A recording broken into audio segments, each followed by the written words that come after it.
Et je vous avertis, hein, oh les pays, réveillez-vous vite. Sinon, c'est plus vous qui allez gérer tout ça, c'est moi qui vais prendre tout en charge. Si vous n'êtes pas capable de gérer ça, mais mon Dieu. Non, mais si on n'est pas capable de gérer, on va subir encore plus. Merci, je sais, oui, pas la peine de me le rappeler. Il va falloir gérer, il n'y a pas le choix. Non, mais et la fin du monde est devant eux. On est en plein jugement dernier. On est jugé. On n'est pas capable de le comprendre et de faire ce qu'il faut pour s'en sortir. Ah, mais si on n'est pas capable de s'en sortir, disparition, il n'y aura plus d'humanité, il n'y aura plus de planète Terre. On aura tout gagné. On a la possibilité de renverser les choses en contrôlant ce monde. Non, à côté de ça, ils ne savent pas contrôler le monde. Nouvel ordre mondial. Le modus operandi. Je crois qu'ils ne savent pas ce que ça veut dire, hein. Il y a 2 nouvel ordre mondial. Le tien et le leur. Lequel les humains sur Terre le veulent. La question à se poser, hein. On voit ce que je transmets, comment je gère, on voit comment ils gèrent, eux, tous ensemble. Ça fait peur. Oui, ça fait peur. Mais c'est ça qui me fait peur. C'est pas le peuple. C'est pas de pas pouvoir gérer. C'est ça, c'est qu'ils ne savent pas gérer, mon Dieu. Je suis obligée de tout superviser en interne, j'ai pas dormi de la nuit. Je suis en train de craquer. Ça, c'est rien du tout. C'est rien. C'est rien, le pire arrive. C'est rien. Donc, si on n'est pas capable de gérer ça, on ne gérera pas le pire. Et on s'en sortira pas. Toutes les nations vont s'effondrer. Et il restera très très peu d'humains qui vont tomber malades et qui vont crever. Il n'y aura plus rien. À nous de renverser le triste destin qui nous est réservé pour aller vers un destin plus favorable, non? Comment tu veux qu'ils aillent vers un destin plus favorable? Ils savent rien gérer par eux-mêmes. Faut les superviser sur tout, mon Dieu. Sur tout. Je suis sur 6 dossiers missions différents. Ils savent pas gérer. C'est pas que sur l'immigration, hein. Sur tout le reste. Je suis obligée de leur dire quoi faire. De m'énerver, de donner les ordres pour que ça soit fait. Ah ben je sais, ça y est, la France a répondu. Enfin, ça y est, elle a cogité. Ça y est, ça a capté pour le mien. C'est bon, mon pays c'est fait, ça y est, on a capté. Mais les autres, ça tarde encore. Oh, faut se réveiller. L'Allemagne. Oui. Ils ont des Allemands qui sont d'origine libyenne ou qui sont aussi libyens, allemands et libyens, et qui ont de la famille en Libye, qui viennent de subir une catastrophe. Ils doivent accueillir les familles libyennes dont leurs ressortissants sont les liens familiaux. Et l'intégration, c'est les familles qui vont le faire. C'est pas le gouvernement, c'est les familles qui vont intégrer en attendant qu'ils puissent retourner chez eux. Non mais mon Dieu, ils n'ont pas l'intention de rester.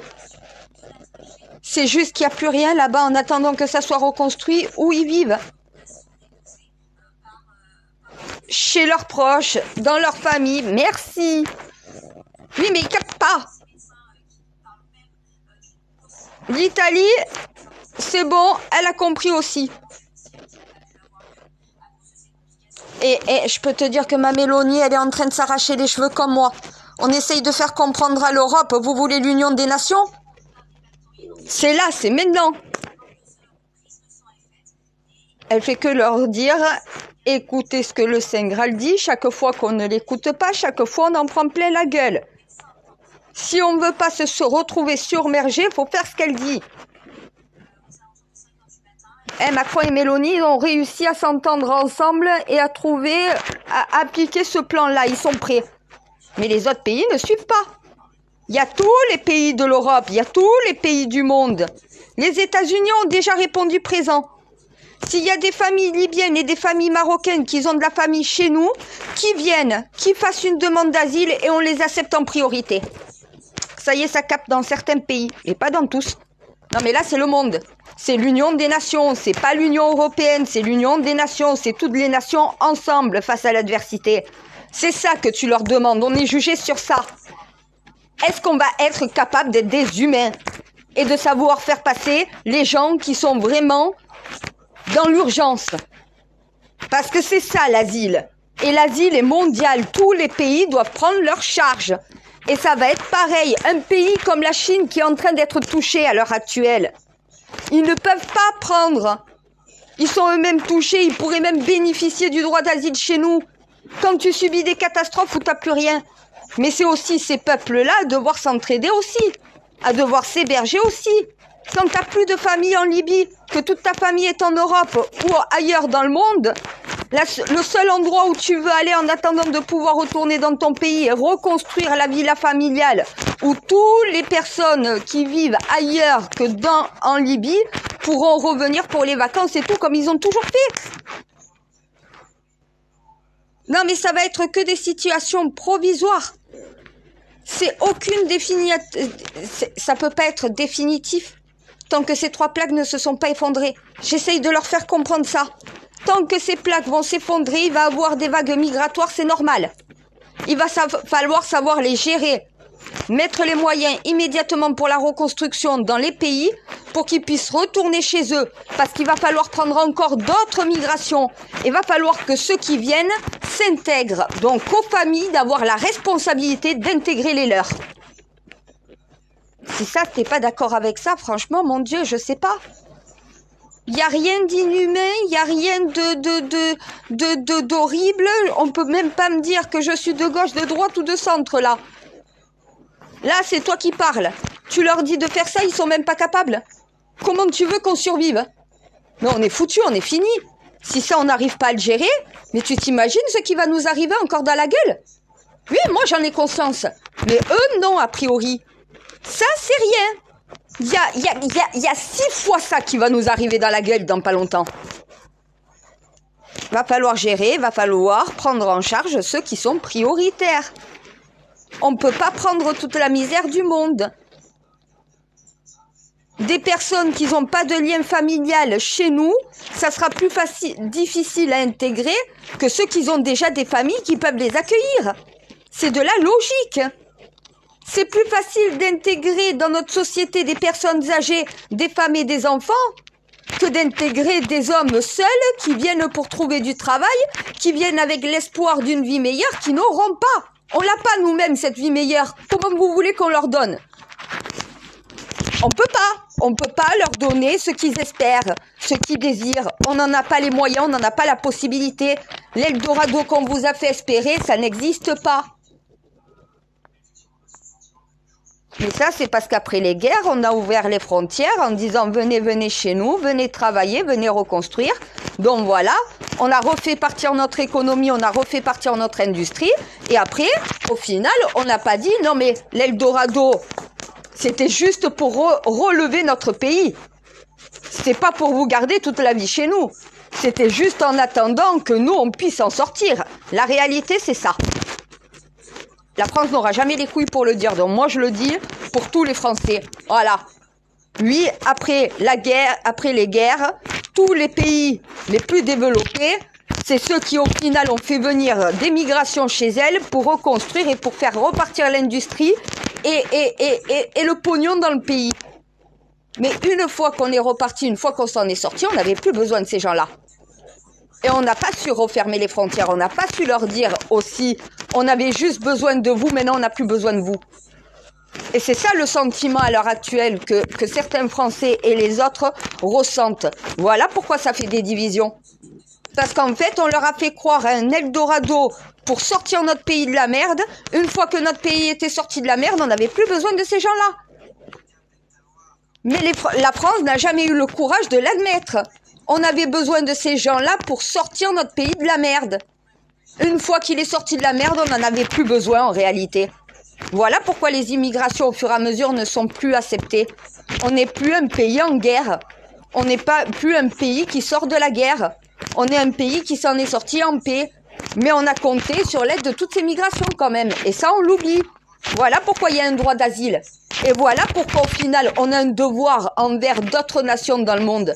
Parce que quand on a eu besoin de l'immigration, on a su bien en profiter pour faire repartir l'industrie de notre pays. Les caisses de l'État étaient à nouveau remplies. Maintenant, au final, les caisses de l'État sont en train d'être vidées parce qu'on accueille trop de personnes et qu'on n'a pas les moyens, des ambitions, donc voilà, de l'humanité. Ce n'est pas possible. Ça, c'est de dire la vérité. C'est la réalité de la situation. Ah, mais est-ce qu'ils auront l'honneur et la force de savoir reconnaître ça? D'accepter que, oui, on a eu besoin d'une immigration à un moment donné. Mais c'était pour sortir notre pays de la merde. Une fois qu'il s'était sorti, on n'en avait plus besoin. Et on a continué d'accepter la migration sans en avoir besoin. Jusqu'à l'heure actuelle où on en a trop accueilli, on a mal accueilli, on n'a pas su intégrer. Et au final, on ne veut plus d'immigration chez nous. Voilà. Le problème, il est si on aurait intégré correctement, si on aurait intégré que ce qui était nécessaire, si une fois qu'on n'avait plus besoin de la migration, on aurait refermé les frontières, on aurait appris à les contrôler. À un moment donné, on se serait pas retrouvé dans cette situation à l'heure actuelle. Et on n'aurait pas la situation de Lampedusa. Voilà. On a mal fait les choses. Maintenant, il va falloir faire les choses correctement. On ne peut pas réparer les erreurs qui ont été commises dans le passé. Mais on peut faire en sorte que ces erreurs, dans le présent et dans le futur, n'ont pas de nuisance. Il faut remettre le droit d'asile correctement. Il faut que le droit d'asile soit un droit d'urgence réservé qu'à une catégorie d'humains sur Terre qui en bénéficient par rapport à leur situation. Et la situation, il y a des degrés pour en bénéficier. Une crise socio-diplomatique en Turquie ne donne pas droit au droit d'asile. Ce que le Maroc et la Libye viennent de subir, oui. D'être dans un régime comme celui des talibans, oui. À un moment donné, il y a des catégories. C'est ces catégories qui bénéficient du droit d'asile, pas toute la population mondiale. La population mondiale qui restera et qui ne peut pas bénéficier du droit d'asile, c'est sur des quotas, avec des titres de séjour et des visas, parce qu'on doit contrôler l'immigration, sinon on est submergé, et ils ne savent pas gérer de toute façon. Ah, mais là, les Français et les Européens vont devoir choisir. Soit l'Union européenne est capable de coordonner l'Union des nations européennes ensemble pour savoir accueillir dignement, correctement, et savoir qui accueillir, qui ne pas accueillir, qui passe en priorité, qui passe pas en priorité. À un moment donné, vaut mieux encore récupérer nos frontières, on arrête Schengen. Le Maroc gère sa frontière, l'Algérie gère ses frontières, la Tunisie gère ses frontières, et dès qu'un migrant illégaux passe une frontière sans avoir demandé l'accord, il est renvoyé illico presto dans ton pays. T'as qu'à faire une démarche légale. Aucun pays, à l'heure actuelle, ne veut d'une immigration illégale. C'est ça qu'on ne veut pas. Le droit d'asile, oui. Ceux qui rentrent avec des quotas et des titres de séjour et qu'ils ont reçu l'accord, oui. Tous les autres, non. Et tous les pays ne veulent pas, en fait, de migrants illégaux. Le Maroc ne veut pas de migrants illégaux. L'Espagne non plus, l'Italie non plus, la Tunisie non plus. Pourquoi on fait garder les frontières à d'autres pays? Nous, nos frontières, on les assure. Le Maroc assure les siennes. S'il y a des passeurs qui font passer des migrants illégaux, ben les migrants illégaux seront ramenés directement dans leur pays d'origine. Parce qu'ils n'ont pas utilisé la voie légale. Il ne faut plus aucun migrant illégal. Et il n'y aura plus de passeurs. Parce qu'il n'y aura plus de traversée illégale. Tout devra se faire par la voie légale, sinon tu n'auras aucune chance dans la totalité des pays du monde. Soit tu fais les choses correctement, soit sinon tu n'auras droit à rien. On doit connaître ton identité. On ne peut pas accepter quelqu'un qui rentre sur notre territoire, on ne connaît pas son histoire, on ne sait pas d'où il vient, on ne connaît pas son nom, son prénom, son âge. Donc voilà, et on est obligé de le croire sur parole. Non, voilà, au bout d'un moment, non, ça c'est pas être humain, ça c'est être un con. Voilà, Tu sais pas qui rentre, tu connais même pas son casier judiciaire, tu sais même pas si c'est un fou. À un moment donné, on doit pouvoir contrôler l'identité de ceux qui demandent à rentrer sur notre territoire. Ça passe par une migration légale. Donc, droit d'asile légal. Si en plus tu as de la famille dans le pays, ça donne justement un lien familial qui permet à la France d'avoir les informations familiales et de pouvoir valider ta demande. À un moment donné, ça c'est réfléchi, c'est contrôlé. C'est sain, c'est intelligent pour tous les pays. Si tous les pays appliquent ça, techniquement, mondialement, on gère la migration. Il n'y a plus de problème de vague migratoire. Tout doit être géré dans les consulats. Donc voilà, tout doit être géré dans les ambassades. Tu peux pas arriver sur un territoire et demander le droit d'asile, demander un titre de séjour et demander un visa. T'as pas à être imposé de la sorte. Tu n'es pas chez toi. Quand quelqu'un veut rentrer chez toi, il toque à la porte, il te demande s'il peut rentrer. Eh ben voilà, donc un migrant illégal ne pourra plus rentrer. S'il rentre, il repartira immédiatement. Et il devra faire une demande dans un consulat ou dans une ambassade. Il n'aura pas le choix. Voilà, parce que sinon, il n'aura plus droit à rien. Et c'est pas inhumain. Ça serait inhumain de dire on ferme complètement les frontières, il n'y a plus personne qui passe. Ça serait inhumain de dire on ne donne plus de visa, on ne donne plus de séjour, on prend uniquement, donc voilà, l'asile. Non, il faut savoir le contrôler, le gérer. Eh bien oui, je sais, moi je sais le faire. A priori, eux non. Et pourtant, les ordres sont clairs, hein, même les Français ont compris. Hein. Mais parce que j'ai l'appui des Français pour mettre ça en place, encore heureux chaque fois. Si Macron a cédé, c'est aussi face à la pression française. Quand il voit tout ce qui est marqué sur les réseaux, tout ce qu'on dit dans les médias, il comprend que ça peut créer une guerre civile dans son pays. Va falloir qu'il sache gérer correctement l'immigration chez lui. Et tous les pays mondiaux doivent répondre favorablement aux demandes d'asile venant des pays bénéficiaires d'un droit d'asile sur la surface du globe. Si en Inde, tu as de la famille en Libye, eh bien la famille en Libye doit être hébergée par la famille, donc voilà, en Inde, c'est normal. On réunit les familles. Ils n'ont plus rien chez eux, ils ne peuvent plus y rester. Il y en a qui ont tout perdu, ils n'ont plus personne, plus aucun proche. Tous leurs proches se trouvent dans le monde entier. Voilà. C'est les urgences. Ça, c'est être humain. Ça ne veut pas dire être con pour autant. Voilà.